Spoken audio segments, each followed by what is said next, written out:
guys, this is Kevin. Welcome to episode 1 of the Genre Style Guide. We're going to be talking about house music today, and this is early dance music. It was a blend of disco, funk, and dance, and was really made by Chicago DJs and that whole local club scene. So before we get into house music, let's kind of look backwards a little bit. So in the 1970s, we have disco, and that was king. They had a ton of groups that kind of crossed over, rock groups, R&B groups that did some hits, right? We have Rolling Stones, Rod Stewart, Kiss even. They did some disco records. And this kind of shows you the magnitude of how popular and widespread disco was. And then that brings us to kind of its downfall. Late 1970s, 79, 80, it really fell off quick. There's a crazy event that I've never heard of before I looked into this. It's called Disco Demolition Night. So this is a baseball game in Chicago, the White Sox versus the Detroit Tigers on July 12th, 1979. Go look this up. This is crazy stuff. Some local radio host decided to do an event where they blew up disco records on the field. And this really brought out kind of the rock versus disco crowd, the two ends of the spectrum, right?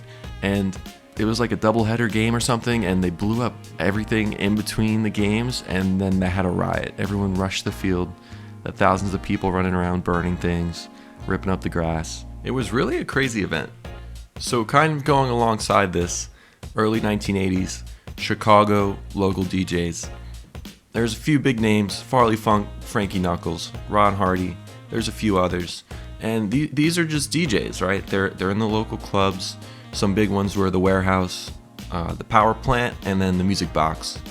And these guys, they just took disco records, funk records, and they basically made mixtapes, like early mixtapes. That's what it was. And they put, drum machines on the top, put effects over it, some synth stuff. So these tracks were basically bootlegs that really gained traction in these little local clubs. The cool thing about this was there were a lot of really positive, progressive messages. So it really welcomed all cultures. A lot of house music, especially this early onset, was very African American, Hispanic, gay culture driven. It really welcomed everybody. So where does the term house music come from? It's not really well known, it's not agreed upon, but a lot of people think that it came from the Warehouse, which is where Frankie Knuckles played. Really big deal, and that's where it kind of started, right? So people would say, oh, warehouse music, warehouse music, warehouse music, and it was shortened to house music. That's a really big possibility. Another thing is, these are local, not really musicians, but DJs, and they could just make this stuff in their house.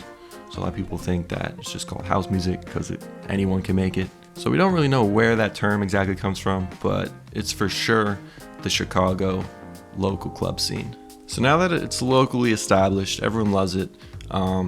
This guy, Larry Sherman, created Trax Records. Now this is important because if you think about it, everyone that's in the scene right now, they're just DJs, they're just locals, and they don't really have much music industry knowledge. They're not trying to really be, touring artists or big names, right? They're just doing their thing. And Trax Records really takes it off because these guys don't even know what's about to happen. Larry Sherman gets these records out to Detroit, New York, even the UK, Great Britain. These guys didn't even know what was happening, and spread house music like a wildfire. So now let's talk about some of the famous songs, some of the really big influences that kind of moved this forward. So the first house record is pretty established, it's pretty agreed upon. This is On and On by Jesse Saunders, 1984. This is made in Chicago. He even tells a story, he made it at his home. He said it's a bootleg of a bootleg of a bootleg. And he just took all this different music and put drum machine on it. I think it was the 808. Put some synth stuff. And really just made it into the first well-known record of house. Next up, you got Time to Jack by Chip E. Erwin Eberhardt II. He's known as the godfather of house. This kind of brought on that deep house vibe that'll kind of take off later. Now we got Can You Feel It by Larry Heard, another 1986 record. This one's super defined by the bass line and very constant deep punch by the 909. Now this next one is super important. Everyone knows Frankie Knuckles in the house scene, and his big song, Your Love, 1986, him and Jamie Principle. Next one up, This is probably the only one that I've heard before that I could recognize right off the bat. Move Your Body, Marshall Jefferson, 1986 as well. This is iconic. Even if you aren't really into electronic music, you probably have heard this somewhere. You probably will recognize it. The next song kind of defined a new genre. So this is Acid Tracks by Future, 1987. And this really brought on the acid house genre. So this is really, you can hear it. It's the bass line, right? It's all that funky bass line, a lot of distortion, a lot of envelope, and it really makes it into this really cool sound. So the last song I wanted to add on here is a little bit later. It's not till 1983, but it's super recognizable. Another one of the songs that I knew, and I think you'll probably know it too. Show Me Love by Robin S. You'll understand the bass line. You probably heard it everywhere. Jason Derulo even has it sampled on his song Don't Want to Go Home. So some of the subgenres, we have deep house and acid house, which we already touched on. Next up, we got electro house. This is more pop, electronic driven.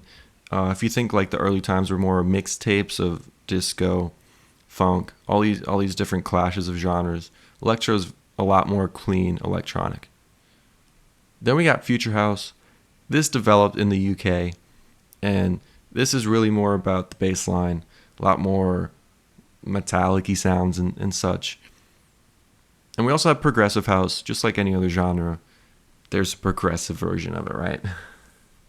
And then some of the more modern ones, tribal house and tropical house. Everyone knows Kygo. I mean, they are what they sound like. So let's talk about what instruments they used. So we got to start with the drum machine. Most famous one is the Roland TR-909. So they have other versions. They got the 808, 606, 707, so on and so forth. But this one is really kind of more iconic for the house sound. It's a lot more punchy. 808's a little bit more kind of like a hip-hop, boomy, lots of resonance, whereas this one's a little more punchy. So it works really well for that club sound. So this is an analog synth, meaning that the sounds actually come from the instrument. It's not just a clip of a sound, a sample. Now, the hi-hat, crash, and ride are, but people didn't really buy this too much because people kind of preferred more realistic sounding drums like Lindrum. They make a really good one. So this didn't sell well, so that's how these guys got their hands on it. The next thing is the Roland TB-303. It's a bass synth. Also didn't sell well, right? So this is how people got their hands on it. It was made just to be a kind of practice instrument to play along with a bass line and a drum track with the TR-606. Now it's iconic for that acid bass sound or any bass sound. The next one is the Korg M1. This is a digital synthesizer, and you're going to hear it later. It's got some crazy piano sounds. Piano, organ, a lot of really good presets that people used. Now, outside of these, there are a bunch of different synthesizers, different brands that people used. A really famous one is the Yamaha DX7. This is the first commercially successful digital synth, meaning it has samples on it, right? It's not an analog synthesizer. And this is a little different because it made more of a brighter, more glassy kind of sound compared to like a warm analog sound. And it's kind of hard to program, but once again, lots of these presets are found in a lot of popular music. So we kind of talked about what instruments are used, the major players, the history behind it, but what makes up a house song? So as always, genres kind of blend together, right? So there's not specifics, but these are the iconic major points. So first we got the tempo, 120 to 130 BPM. That's beats per minute. That's how fast or slow a song is. We got a lot of drum heavy beats, right? 4 on the floor, meaning kick on every beat. The bass drum is booming. Upbeat hi-hats, and we got claps, snares on 2 and 4. Very simple. Lots of key riffs, piano riffs, a lot of minor chords, minor 7th chords. And then we got some deep bass lines, lots of sampled vocals from prior tracks, prior songs, disco, funk, soul. It's super minimal, right? So it doesn't have a drop. If you think about modern electronic music, there's always like a drop, right? This doesn't necessarily need to have one. The point is that it's not about the songwriting. It's just about the groove. It's just about having a long song that you can dance to. All right, stick around. We're going to be moving to Logic Pro. We're going to be making a classic house track from scratch. We're going to be walking through it, show you some techniques, some things that people used to do.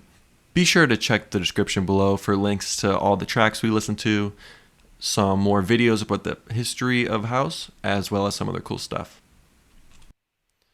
Alright, we're going to walk through how to make a house track in Logic Pro. So let's check it out. So first off, we're going to want to add a drum machine. We're going to want to make a groove, build a beat. That's one of the most important parts of a house track is the drum machine. So we're going to open up a Roland TR-909. As you can see, it's almost exactly like the original. It's a software version, and you see all the different instruments right here up at the top, and we can click them down here. We can also edit the sounds. So what's cool about this one is it's a sequencer, right? So we can basically build different grooves and have it play it for us, so we don't have to have our hands on it. We don't have to be pressing buttons. It all just does it itself, right? So let's talk about how we build a groove. As you can see, there's 8 different variations of different patterns we can build, and down here we can edit them, and up here is how we play them. So let's just go to an empty one, and we'll build a house track, like a little house groove, right? So one of the most important things is the kick drum, right? We're gonna have that on every downbeat, right? Every beat. As you can see, it's these little ones that are highlighted in orange. That's every downbeat. Snare on 2 and 4. Snare on 2 and 4. Let's hear what that sounds like so far. There we go. Yeah, very simple, right? Let's have the hi-hat on every beat, just every 16th note. We're going to have a hi-hat, just for now. We're going to change it up. Right? And then another super important part is that upbeat hi-hat, right? The open. On every upbeat, you're going to want to move this closed hi-hat, make it an open hi-hat. Let's hear how that sounds. Cool. So we're basically there. That's basically a house, a house kit. So we're missing one little thing, the shuffle, right? So right now it's straight. If you're listening to the 16 notes, it's very straight. It's very robotic. We're going to add some shuffle to it, make it a little bit more human, make it a little bit more groovy. Now what this does is it kind of pushes all of the other ones, the ones on the upbeats, the E's and U's, kind of makes it more triplet feel and more groovy. So I'm going to push it till it sounds pretty good.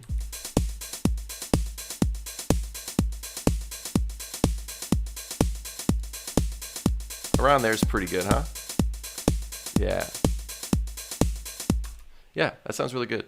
So another thing we can do is with the hi-hat, we can make it more, give it some more motion by ghosting some of these notes, meaning play it softer. Remember we talked about how each instrument has 2 different volumes? Let's put all the ones on the E's and the U's, right? That's the 2nd and 4th partial of each beat. Let's make it a ghost note.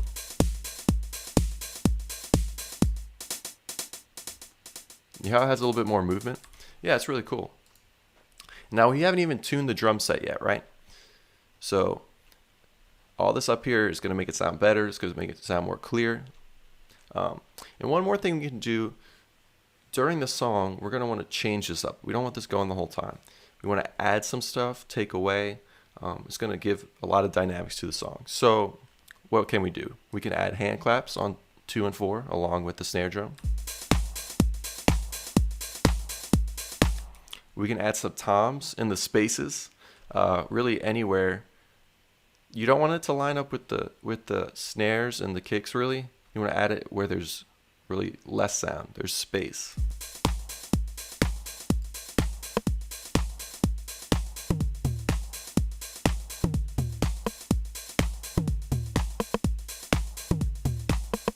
Right? That could be our next groove.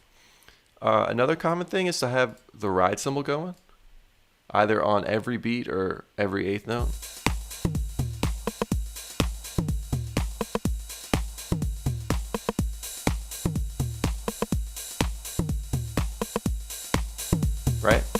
And then also you want to have sometimes a crash cymbal come in. That'll kind of signify a change in the section. Right? Very simple. So you can mess around with all of this, and this is, really good stuff. So now what we're going to do is with all these, we can make, up to 8. And then we can program it in so when we're playing our song, we can have it change for each section, right?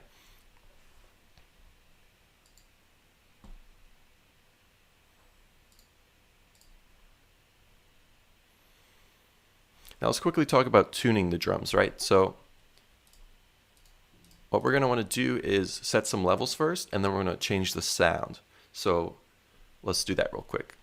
In general, you're going to want the kick drum up at the top, right? And you want everything else to kind of sit below it.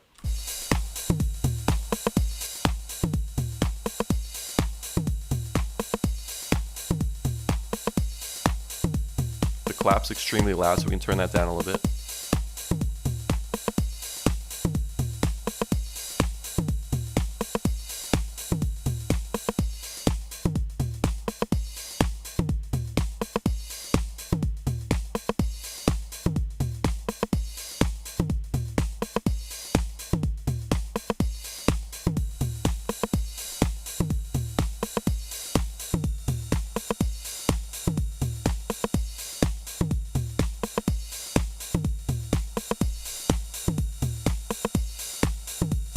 You're going to want the ride to be actually really high, right? So back then, for whatever reason, it was just in style. So it was actually really loud. I know it's a little obnoxious in the mix, but that's how you kind of want it for this style of music. The toms can come down a lot. So you see decay a lot up here. Decay just means how long the note's going to sustain. Think like sustain. So for the kick drum especially, let's listen to the kick. If I have the decay down, it's going to sound really clicky. Decay all the way up, it's going to sound more boomy, right? So let's check that out.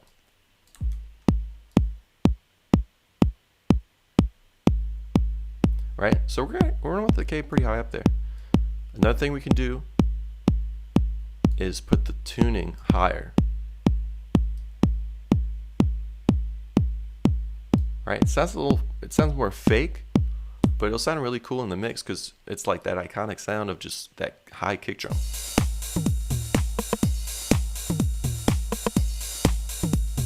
You hear the difference?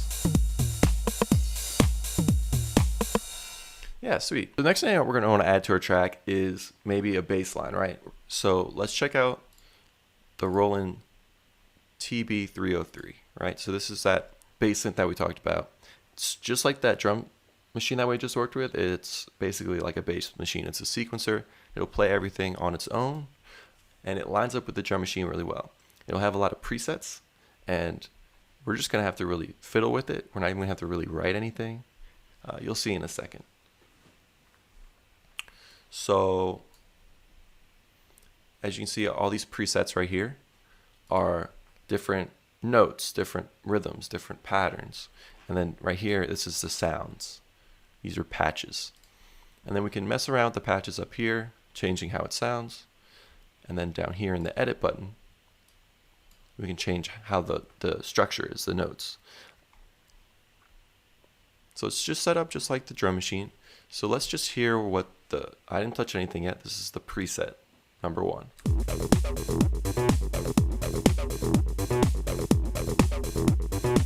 So you can already hear how this stuff was like easily made. Watch. So we're going to mess around with the knobs up here. You can hear how Acid House kind of came about.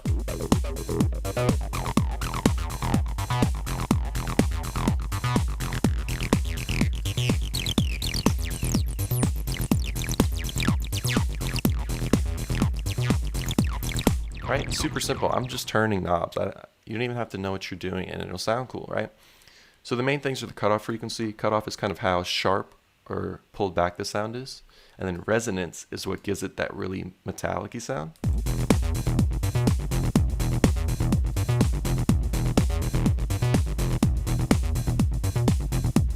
Right? And then the resonance is what gives it opens it up and makes it all very odd sounding, right? Alien almost. So yeah, really cool stuff. This is a really powerful machine. So let's just mess around with some different things. I don't really want to do this like acid house vibe. I want to do it classic. So I'm gonna pick a little more simple, a more simple sound.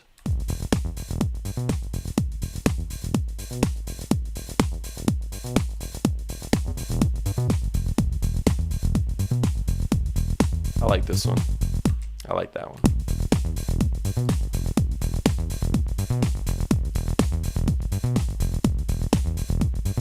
We can also change the preset, like I said, watch.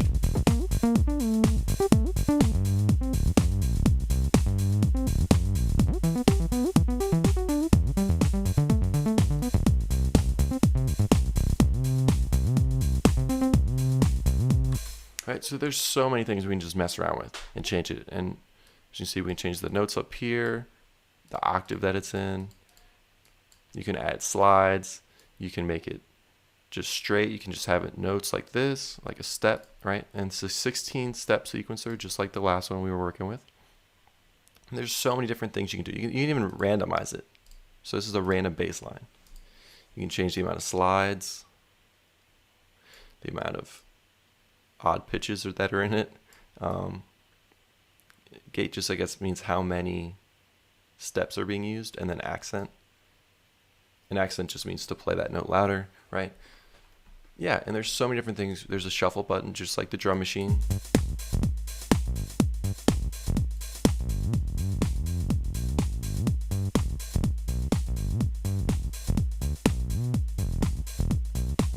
Really cool stuff. So yeah, you can mess around with this. Really, it's kind of hard to make it sound bad. So, all right. So another thing we're going to need is a keyboard, right? The keys, the iconic house keys. So let's go open up the Korg M1.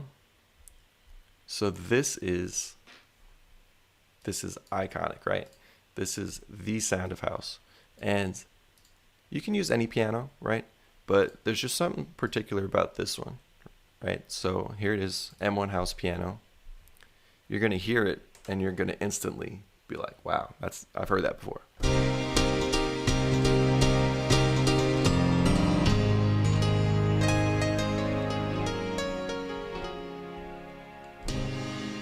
Yeah, very bright, very present, right? And when we're writing these kind of things, some more melodic parts, some more harmonic parts, you're going to want to use more minor chords, minor seventh chords. That's basically it, right? Minor chords, can't go wrong. Minor seventh chords, can't go wrong. And you're also going to want to think about the rhythm. Lots of syncopation. You don't really want to play, I'll play with the beat, with the drum track we have. You don't want to just play quarter notes or eighth notes. You want to play kind of off the beat, every 3 notes really, like every 3 16 notes. Make it more syncopated.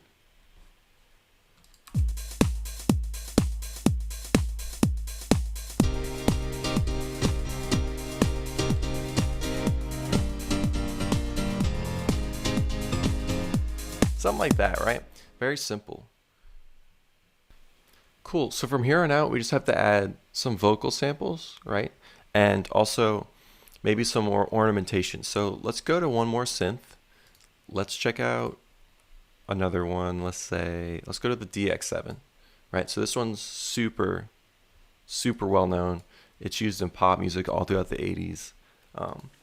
Once again, just like the Korg M1, it's not really malleable, but all the presets are really there, right? As you can see, all these different pathways, really, it's really hard to like understand what's happening. So most people didn't really mess with this. They just went to the presets. So this electric piano is actually really well known and really popular.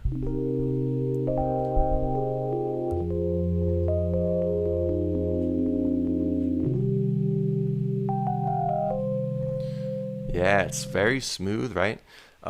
Another thing that is super well known is the bass, right? The bass line is in so many 80s pop songs, hip hop, house, R&B, soul, funk, like it's in everything.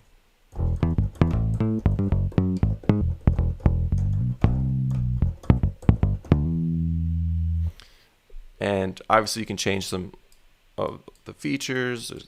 There's a lot of little macro knobs, but this is a software instrument, so you can actually go in and do a lot more, but not with the original. So let's add in just a little electric piano, right? Fill it in a little bit.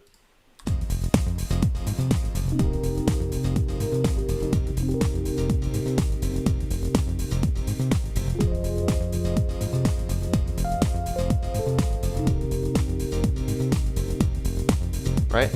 All I'm doing there is I'm playing the same chords as the piano, right? I'm just playing it in a different rhythm. Longer, half notes, whole notes. Make it sound a little bit better. It's not complicated. The point isn't, you're not trying to write the craziest thing ever. You're not trying to write any new material that no one's ever heard before. You're just trying to make it groovy, right? You're just trying to make it simple, groovy. Don't change it up too much, and just keep the vibe flowing. All right, so the next thing that we had to add was some vocals, right? Some samples. So I chose to go with just vocal hooks. You can also take any record ever really and sample it into your part. Just know that it might be a little bit more complicated because there'll be other parts behind it, keys, already a bass line, drum set stuff. I just went with stripped vocals. This is from Splice. And let's hear how it sounds.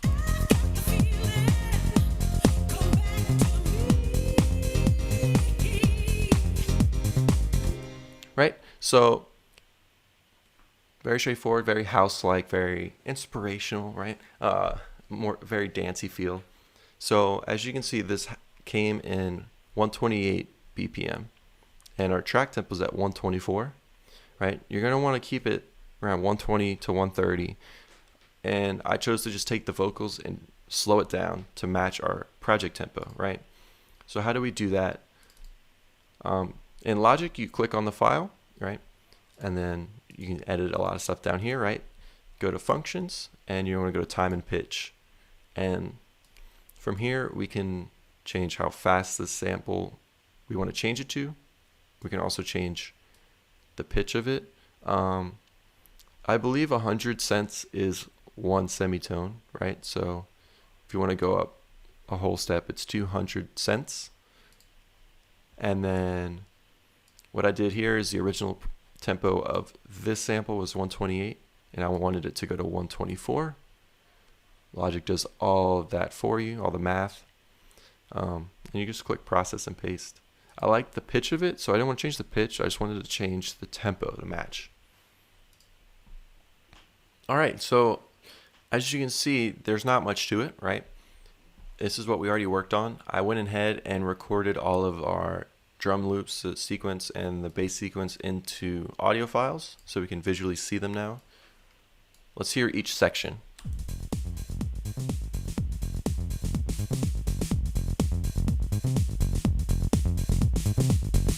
Right, I just had the bass line going the whole time. I didn't try to make it anything more than it had to be. It's just sitting on one note. So here the claps come in and we add some more toms.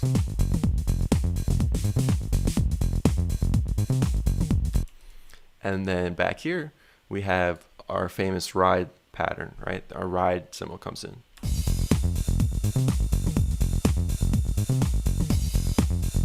And this is really our breakdown section. All the vocals come out, as you can see, and then we go back into this loop kind of thing, and we bring everything back in. Go back to our chorus. Our chorus is just when it's the main hook. It's everything you can remember. It gets stuck in your head, right? So I went ahead and threw in some other little chops, some vocal things, not too much. Right? So what I did there is, it's just a woo, right? Nothing crazy.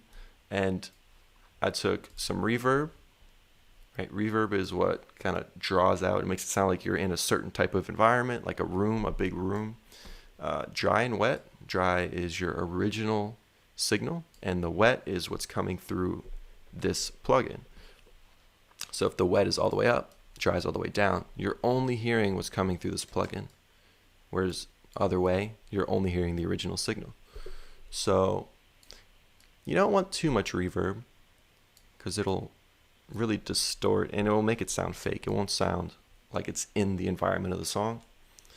So keep that down. And I also added some echo on every quarter note. So you hear woo, woo, woo, right?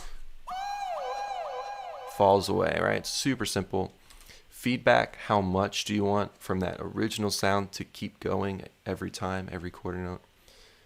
And then once again, dry wet, right? So that's what I did with that one. This one, I think I just left.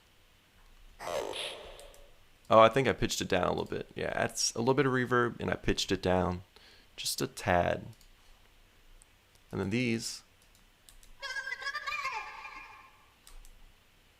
I pitched it up. So I took the original signal, and I pitched it up. Add a little bit of reverb. Just a little bit, not too much, not too much. So we just kind of placed them at transitions. Cool.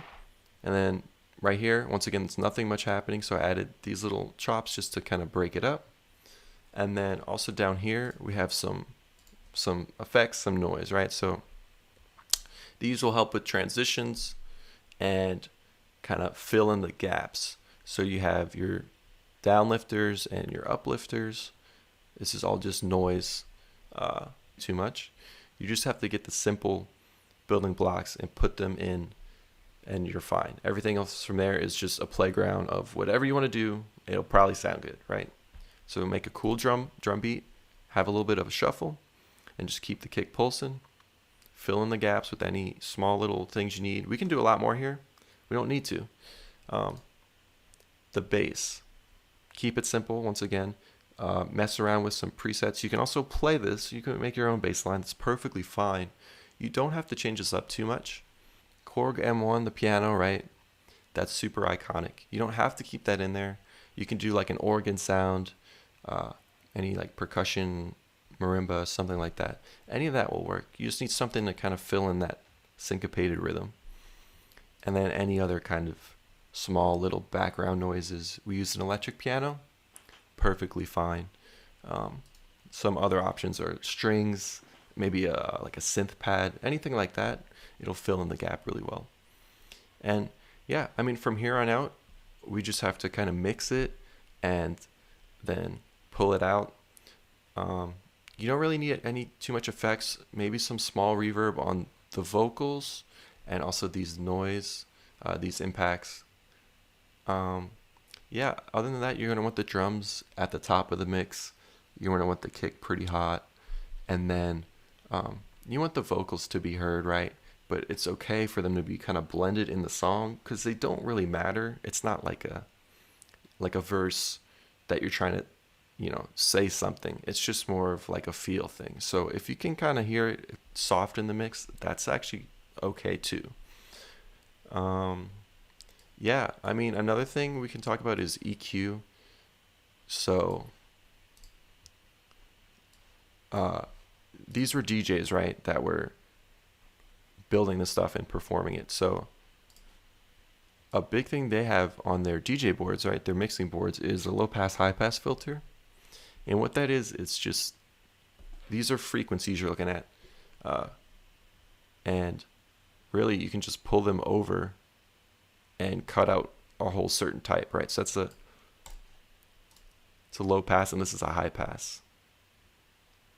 High pass meaning we're taking out all the low frequencies, right? So let's hear how that sounds.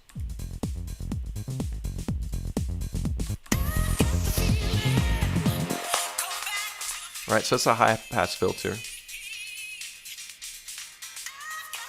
It's not as commonly used.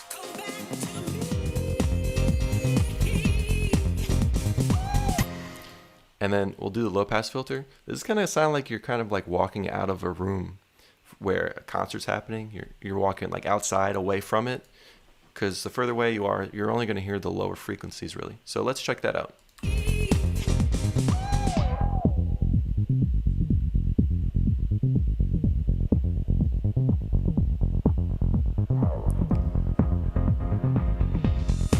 Right? It almost sounds like we're in a club, right? It sounds really cool, right? So that's some effects you can do. You can automate this. There's also, I believe, low pass, high pass filters you can add. all kinds of stuff. Well, I hope you enjoyed watching. Thanks for listening, and leave some comments below if you have any questions. I'll try and answer them. I'm going to upload this project file for you guys to download, check out, and yeah, have a good one. Keep it easy.